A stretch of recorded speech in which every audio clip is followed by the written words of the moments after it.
Bom, agora nós vamos falar de um assunto que eu gosto muito, eu acho muito importante e é para tudo e para todos, tá? Nós vamos falar sobre educação. Como a educação pode mudar a nossa vida e pode, gente, mudar o mundo, tá? A gente sabe que o ensino, né, não é só para passar informação, formar a pessoa numa forma, como se fosse uma forma. Não é, mas é ajudar a formar pessoas com mais consciência, com respeito, transformando as realidades, para a gente promover a inclusão de pessoas. Graças a Deus isso tem mudado cada vez mais, gente. Para falar sobre educação e essa qualidade de vida, eu recebo aqui com muito carinho a Mariana. Ela é doutora em educação, professora e vai bater esse papo com a gente. Bom dia, seja bem-vinda. Bom dia, muito obrigada. É uma alegria estar aqui com vocês hoje. Mariana, olha, a educação transforma vidas. Por quê? Pode explicar para a gente, né? Por que a educação tem esse poder de mudar a vida? Eu penso que a educação é esse processo que a gente nasce, né? E a gente não nasce pronto, a gente nasce se formando. É um pouco disso que você colocou, né? Não, a gente nasce se formando não no sentido da gente se adequar a algumas formas, mas da gente se construindo. E esse processo de educação, que hoje acontece nas escolas, nas famílias, é um processo que é ao longo da vida inteira. Né? Então a gente tem, às vezes tem uma concepção de que eu vou na escola para aprender os conhecimentos conceituais. Então eu vou aprender, se tem uma expectativa que a criança vai para a escola para aprender a ler, para aprender a escrever, para aprender a contar, para aprender conhecimentos de ciências, de geografia, de história, enfim, das disciplinas, das matérias escolares. Só que aquela criança entra na escola com 4 anos, a gente tem casos de crianças que entram muito cedo, bebês, né? Com 3 meses, com 6 meses, sim, e ficam durante toda a educação básica até o ensino médio. Então pensa, uma criança que entra bebê, com 6 meses, vai sair da escola só com 18, 17, 18 anos, se ela foi todas as séries na idade, sim, esperada. Não é só um espaço ali da escola para ela aprender português, matemática, mas para aprender a conviver, para aprender a esperar, para descobrir os seus talentos, as suas habilidades. E ela não vai sozinha para a escola. Ela vai com uma série de colegas que têm as suas histórias, que têm as suas famílias, vai encontrar com diversos adultos, professores, funcionários. Então é uma outra comunidade que ela vai sendo inserida e ali ela vai aprendendo outras coisas também que vão ajudar no seu processo de formação, que não só os conhecimentos que a gente pensa na escola logo nesse conhecimento técnico. Sim, verdade. E assim, e os pais temos vários tipos, né? Assim, uma ideia de que aqui em casa eu estou educando muito bem meu filho. Mas na escola vai mudar isso ou vai piorar, né? A fala, às vezes, muitos pais, né? Porque lá ele vai aprender a fazer coisas que não são boas, pensando nessa convivência relativa com outras pessoas. Como é importante que a criança também aprenda o diferente? Né? Exatamente. Eu lembro logo quando eu comecei a estudar as coisas sobre educação, tinha um livro que se chama, um livro bem antigo, tipo da década de 80, que se chama Cuidado Escola. E é um livro de Charges. E eu lembro de uma imagem que era assim, a figura de uma escola com a imagem de um copo, como se fosse um copo, assim, olha, em cima dessa escola, né? E a reflexão que a gente fazia é que é impossível criar uma escola numa bolha ou dentro de um copo sem interferência do que está à nossa volta. Assim como a família, a gente não, por mais que a gente queira formar as nossas crianças, os nossos adolescentes, a gente forma para que eles vão para este mundo para evangelizar, para serem sinal, para serem luz, né, para serem sinal de transformação no mundo, mas eles estão também nesse mundo. Assim a escola, ela vai refletindo ao longo da história todos os conflitos, todos os dilemas, tudo o que cerca a sociedade que a gente vive. Então, assim, na hora que a criança vai com a gente na padaria, quando vai com a família no supermercado, ela também tá vendo, tá olhando, né? Ela vai percebendo esse mundo à volta. E assim também a escola. O que é preciso é que as escolas se fortaleçam junto com as famílias na sua identidade educadora. Então, tenham cada vez mais consciência de que valores eu quero formar, do que eu quero ensinar para essas crianças, de que relações a gente vai permitir que essas crianças vivam, que reflexões que a gente vai fazer de forma intencional.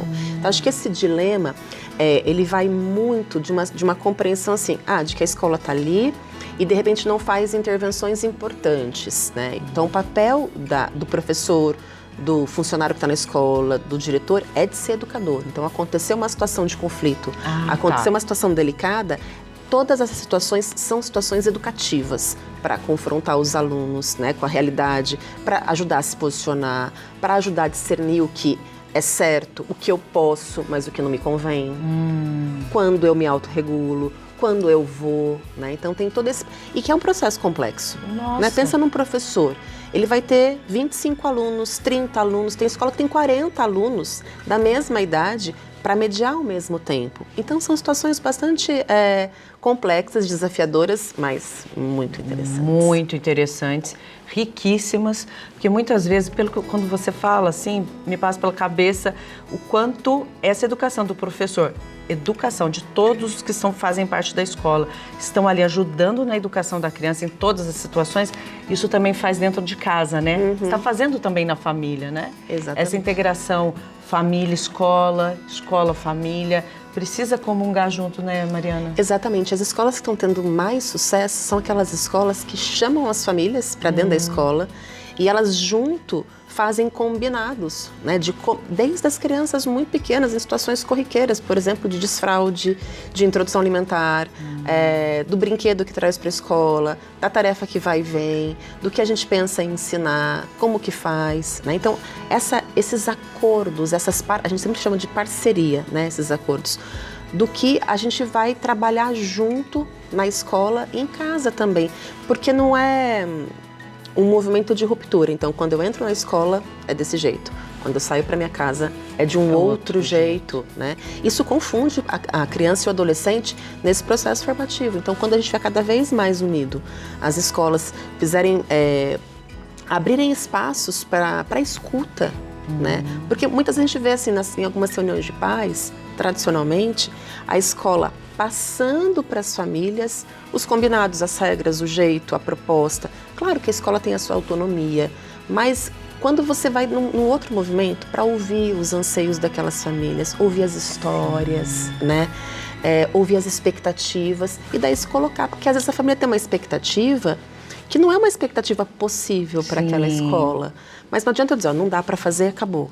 Mas esse movimento, sabe, de ouvir, de achar pontos em articulação, porque de repente aquela família pode ajudar a escola a chegar no patamar que ela espera. É verdade. Acolher essa demanda, exatamente, né? Que vem da família também. Tem escolas que, inclusive, quando vão começar projetos, então, sei lá, vou trabalhar animais, né, na educação infantil. Ela manda uma cartinha para os pais dizendo, olha, nos próximos 2 meses a gente vai trabalhar com animais. Você tem alguma experiência? Tem algum animal de estimação na sua casa que você queira trazer? Você trabalha em alguma coisa relacionada a animais? Então tem gente que trabalhava no pet shop, tem pai que era veterinário. E daí a professora marca um dia para esse familiar, para esse pai, para essa mãe, para essa tia, para esse avô, para essa avó, vir para a sala e contar a sua experiência para as crianças. Parecem situações muito pequenas, mas vão fazendo toda a diferença do jeito que a família vê a escola, como a escola acolhe a família e como as crianças e os adolescentes se colocam também nesse grupo. Tipo, poxa, eu estou estudando animais, mas a minha mãe trabalha ali no pet shop, ela está vindo contar o que ela faz, como que ela cuida, como que ela tosa, como que ela faz essa logística. Então são exemplos concretos que vão fazendo essa articulação, sabe? Muito legal. Isso é inclusão, né? Exatamente. Gente, a Mariana é professora desde os 16 anos. Olha que história, né? Que trajetória aí com a educação. E saber que, graças a Deus, hoje a gente mudou bastante e a inclusão hoje faz parte da educação, né, Mariana? Exatamente. De olhar essa perspectiva de que sim, a escola é para todos, né? Quando eu comecei a estudar as questões da inclusão, eu tive uma supervisora muito querida que ela falava assim, toda criança é capaz de aprender, desde que sejam dadas condições necessárias para ela. Então, é esse olhar, sabe, para mudar de que, ó, essa aqui é a nossa escola e cabem essas pessoas e essas daqui não cabem. Mas é olhar de uma forma diferente, olhar assim, eu tenho nessa minha escola a Maria, o João, a Ana, o José. E quais são as especificidades da Maria? Quais são as limitações do José? Como que eu posso ajudá-lo? Né? Como eu posso colocar um amigo para ajudar? Que outros profissionais eu preciso para ajudar esse menino, essa menina a se desenvolver e entender também que a escola, ela não é essa caixinha fechada em si, ela precisa de outros profissionais. Sim. Então, muitas vezes eu vou precisar na escola de equipes multidisciplinares para ajudar no desenvolvimento daquela criança. Tem muitas crianças que precisam, sim, de acompanhamento de fisioterapeuta, de fono, né? Então, entender que é a ideia da casa aberta. Sim, né? É. Da ideia da casa comum, de uma casa aberta para todos, né? Não, isso faz toda a diferença. E é necessário para a gente transformar o mundo. Exatamente. Muito bom. Mariana, quero agradecer a sua participação aqui hoje, trazer esse olhar sobre a educação tão encantador, né? Que a gente possa realmente acreditar e confiar na educação. Exatamente. Obrigada. Eu que agradeço. E parabéns também. Muito obrigada. Por ser professor e por estar aí promovendo a educação a todos. Eu agradeço. Acho que eu penso assim, que essa nossa missão é educar e formar novos professores com esse olhar, né? Para cada criança, para cada escola, para cada família, para a gente fazer a diferença assim nesse mundo. Sim, para mudar a realidade. Exatamente. Né? Olha que bonito. Obrigada.